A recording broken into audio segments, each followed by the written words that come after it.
Replication कैसे होता है? रेप्लिका के मतलब होता है बच्चों एग्जैक्ट कॉपी। तो डीएनए का रेप्लिकेशन कैसे होता है? मतलब यह है कि डीएनए की एग्जैक्ट कॉपी कैसे बनती है, एक डीएनए से दो डीएनए कैसे बनता है जो बिल्कुल आइडेंटिकल होते हैं दोनों डीएनए। एग्जाम्पल के लिए हम यहाँ पर एक डीएनए का स्ट्रैंड लिए हुए हैं, ये दो स्ट्रैंड्स हैं उनके। आप ये जानते हैं कि डीएनए के दोनों स्ट्रैंड्स जो हैं वो एंटी पैरेलल होते हैं। एक का जो डायरेक्शन है 3 प्राइम टू 5 प्राइम होगा, तो दूसरे स्ट्रैंड का जो डायरेक्शन है 5 प्राइम टू 3 प्राइम होगा। तो ये दोनों स्ट्रैंड 3 प्राइम टू 5 प्राइम पर इसके जैसा नई सिंथेसिस होगी और इस 5 प्राइम टू 3 प्राइम पर इस स्ट्रैंड के जैसी सिंथेसिस होगी। तो देखिए यहाँ पर ये टेम्पलेट है 3 प्राइम टू 5 प्राइम, इस पर जो सिंथेसिस नए स्ट्रैंड की होगी वो इसके जैसी होगी, तो 5 प्राइम टू 3 प्राइम। और जो दूसरा स्ट्रैंड है जो 5 प्राइम टू 3 प्राइम है, इस टेम्पलेट पर स्ट्रैंड पर जो सिंथेसिस होगी वो इसके जैसी होगी, मतलब 3 prime to 5 prime chain synthesise होगी, स्ट्रैंड होगी। तो इस तरह से एक ही डीएनए से दो डीएनए हमें मिल गए। देखिए दोनों ये एक पेरेंटल डीएनए कॉम्बिनेशन है, इसमें भी वही चीज है और इसमें भी वही चीज है। यही होता है डीएनए रेप्लिकेशन। अब प्रोकैरियोट्स में जो डीएनए रेप्लिकेशन है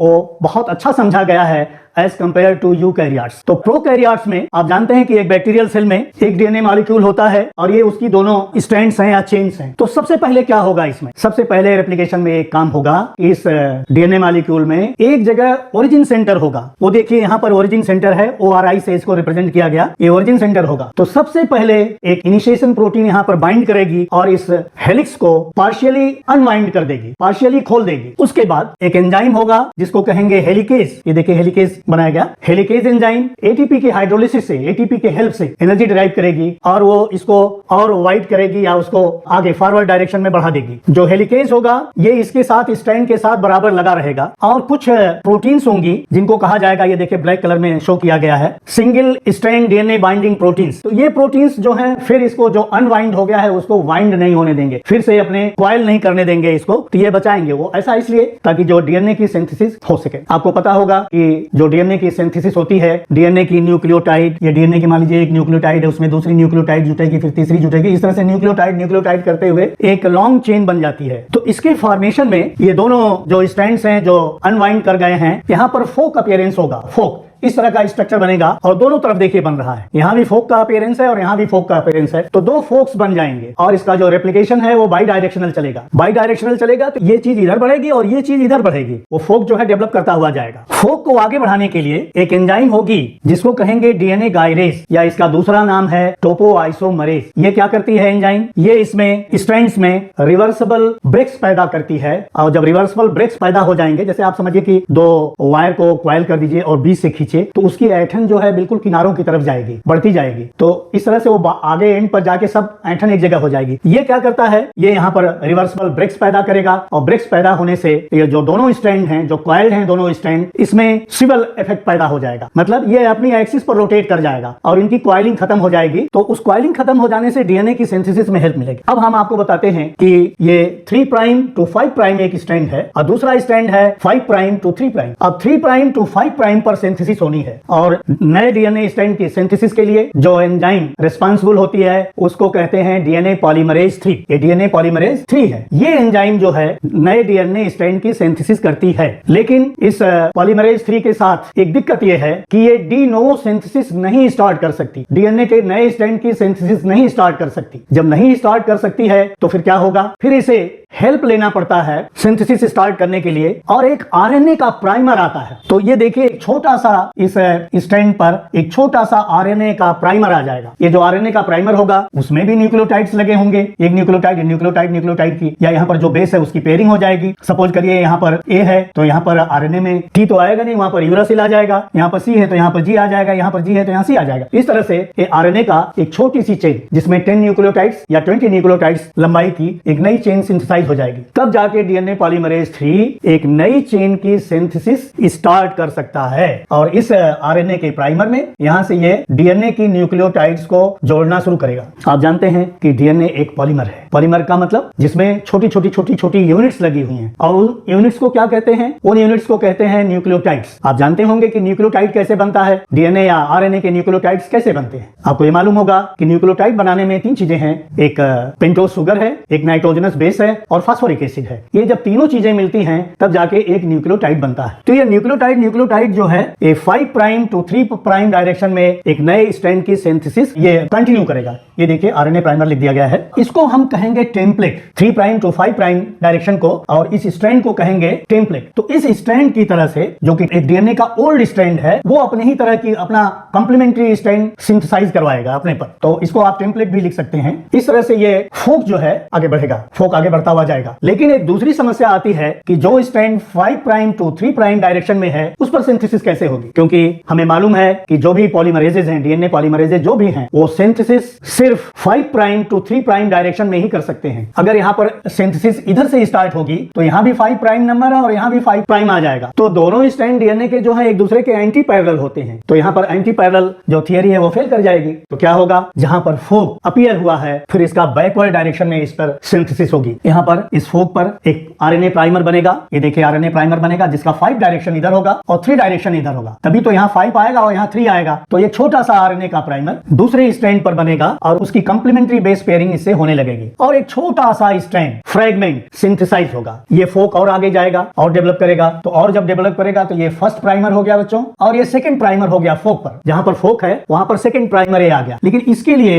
ये जो स्ट्रैंड है जिसको आप लीडिंग स्ट्रैंड कर रहे हैं, जिसको कंटिन्यूअस सिंथेसिस हो रही है, अब इसके लिए किसी और प्राइमर की आवश्यकता नहीं है। ये सेकंड प्राइमर आ जाएगा आरएनए का जिसका 5 डायरेक्शन इधर रहेगा, फोक की तरफ होगा और 3 प्राइम नंबर जो है वो इधर हो जाएगा। अब इस 3 प्राइम नंबर पर इसकी सिंथेसिस डीएनए की होगी, इसको कहेंगे लैगिंग स्ट्रैंड की सिंथेसिस। तो इस स्ट्रैंड पर भी जो सिंथेसिस होगी, यहां भी इस प्राइमर के ऊपर जो एंजाइम सिंथेसाइज करेगी वो एंजाइम भी डीएनए पॉलीमरेज 3 ही होगी। तो दोनों स्ट्रैंड पर जो बल्क सिंथेसिस हो रही है वो डीएनए पॉलीमरेज 3 के द्वारा हो रही है। दूसरी बात, जो ये हेलिकेज एंजाइम है ये लैगिंग स्ट्रैंड टेम्पलेट के साथ, इसको हम बोलेंगे लैगिंग स्ट्रैंड टेम्पलेट। ये टेम्पलेट है और ये लैगिंग स्ट्रैंड का फॉर्मेशन हो रहा है, तो ये जो है ये टेम्पलेट है। इस टेम्पलेट पर जहां पर फोक बनेगा वहां पर एक छोटा सा आरएनए प्राइमर बनेगा, डीएनए का टेम्पलेट होगा और वहीं पर ये हेलिकेज एंजाइम, ये हेलिकेज एंजाइम जब तक रेप्लिकेशन चलेगा, जब तक फोक रहेगा तब तक वो लैगिंग स्ट्रैंड के साथ अटैच रहेगा, उसको छोड़ेगा नहीं। लेकिन आरएनए प्राइमर को जो एंजाइम सिंथेसाइज करेगी जिसको प्राइमेज कहेंगे, वो प्राइमेज एंजाइम साइक्लिकली मतलब यहां छोड़ेगी, डिटैच हो जाएगी हेलिकेज से, फिर आ जाएगी दूसरे पर। तो यहां जहां जंक्शन बन रहा है आरएनए प्राइमर, डीएनए टेम्पलेट और हेलिकेज, वहीं पर जाके प्राइमेज आ जाएगा और इस नए आरएनए प्राइमर की सिंथेसिस कर देगा, तो दूसरा फ्रेगमेंट सिंथेसाइज हो जाएगा। तो बच्चों ये जो डिसकंटिन्यूअस सिंथेसिस हो रही है, छोटे छोटे फ्रेगमेंट्स में सिंथेसिस हो रही है, इसको डिस्कवर करने वाले जो थे उनका नाम था ओकाजाकी। ये जापानीज साइंटिस्ट थे, बायोकेमिस्ट थे, जिन्होंने डिस्कवर किया कि दूसरे स्ट्रैंड की जो सिंथेसिस है वो कंटिन्यूअस नहीं होती है, वो छोटे छोटे फ्रेगमेंट्स में होती है। और ये फोक डेवलप होते होते एक टर्मिनेशन पॉइंट आ जाएगा जहां पर सिंथेसिस जो है स्टॉप हो जाएगी। जो ये आरएनए के प्राइमर्स बन रहे हैं, ये प्राइमर है, ये है, और आगे ये फोक जाएगा तो फिर तीसरा कोई प्राइमर बन जाएगा। ये प्राइमर्स फिर रिमूव किए जाते हैं और इनको रिमूव करने वाली जो एंजाइम होती है वो है डीएनए पॉलीमरेज 1। ये है डीएनए पॉलीमरेज 1। वो इन प्राइमर्स को रिलीव करेगी, हटाएगी। किधर से हटाएगी? वो हटाएगी 5 प्राइम एंड की तरफ से, ओकाजाकी के 5 प्राइम एंड की तरफ से। तो 5 प्राइम एंड इधर है, यहां से ये रिमूव होते जाएंगे और जैसे आरएनए के न्यूक्लियोटाइड्स निकलेंगे उसमें डीएनए के न्यूक्लियोटाइड्स ऐड होते हुए चले जाएंगे। तो जब ये पूरे आरएनए डीएनए न्यूक्लियोटाइड्स के द्वारा रिप्लेस कर दिए जाएंगे तो जो लास्ट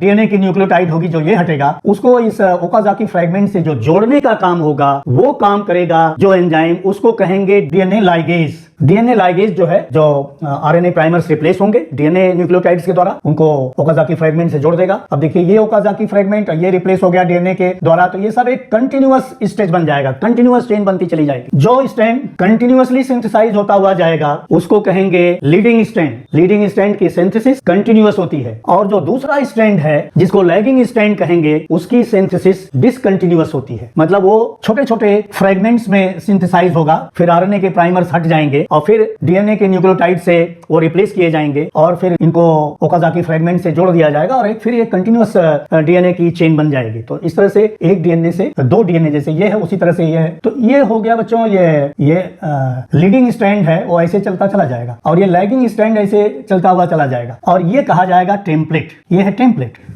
लीडिंग स्ट्रैंड और ये है लीडिंग स्ट्रैंड टेम्पलेट, ये है लैगिंग स्ट्रैंड टेम्पलेट। ये लैगिंग स्ट्रैंड टेम्पलेट है, ये 5 प्राइम टू 3 प्राइम डायरेक्शन में, और इस पर जो ओकाजाकी फ्रेगमेंट्स के द्वारा सिंथेसिस हो रही है और फिर कंटिन्यूअस सेगमेंट बन रहा है, इसको कहेंगे लैगिंग स्ट्रैंड। तो लैगिंग स्ट्रैंड और लैगिंग स्ट्रैंड टेम्पलेट में आपको डिफरेंशिएट करते रहना है। जो एंजाइम इन आरएनए प्राइमर्स को हटाएगी, उनको रिप्लेस करेगी, उनको कहा जाएगा DNA polymerase 1।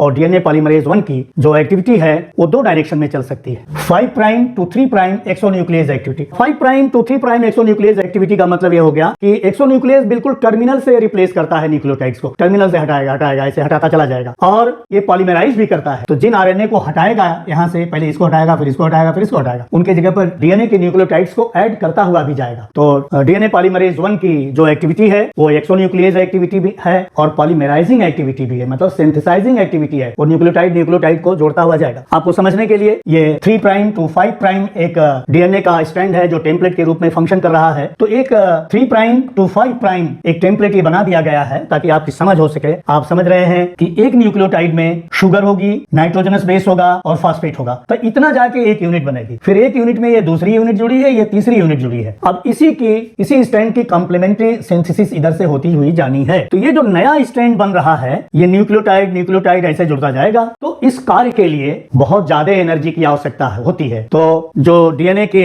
Deoxy ribo nucleoside triphosphate, हम यहाँ deoxy ribo nucleoside triphosphate use कर रहे हैं, न्यूक्लियोटाइड टर्म नहीं यूज कर रहे हैं, क्योंकि फॉस्फेट यहाँ लगा हुआ है। तो न्यूक्लियोसाइड में जब फॉस्फेट लग जाता है तब न्यूक्लियोटाइड बन जाता है। तो कहने का मतलब ये एक न्यूक्लियोटाइड ही है, लेकिन इसके 2 फॉस्फेट निकल जाते हैं और बहुत अधिक एनर्जी रिलीज होती है। तब एक न्यूक्लियोटाइड से दूसरी न्यूक्लियोटाइड जो जुड़ जाती है, ये देखिए जुड़ गया। हमेशा जो सिंथेसिस होगी, जो डीएनए की न्यूक्लियोटाइड्स जुड़ेंगी, वो 3 प्राइम हाइड्रोक्सिल ग्रुप पर ही फॉस्फेट का एडिशन होगा। तो ये देखिए 3 प्राइम हाइड्रोक्सिल ग्रुप है, इस पर ये फॉस्फेट जुड़ के अपना एक फॉस्फोडाइएस्टर बॉन्ड बना लेगा और ये चेन जो है प्रोग्रेस होती हुई चली जाएगी। तो चेन देखिए प्रोग्रेस करती हुई चली जा रही है और एक डीएनए से 2 डीएनए बन जा रहा है। इस तरह से डीएनए का रेप्लिकेशन प्रोकैरियोट्स में होता है।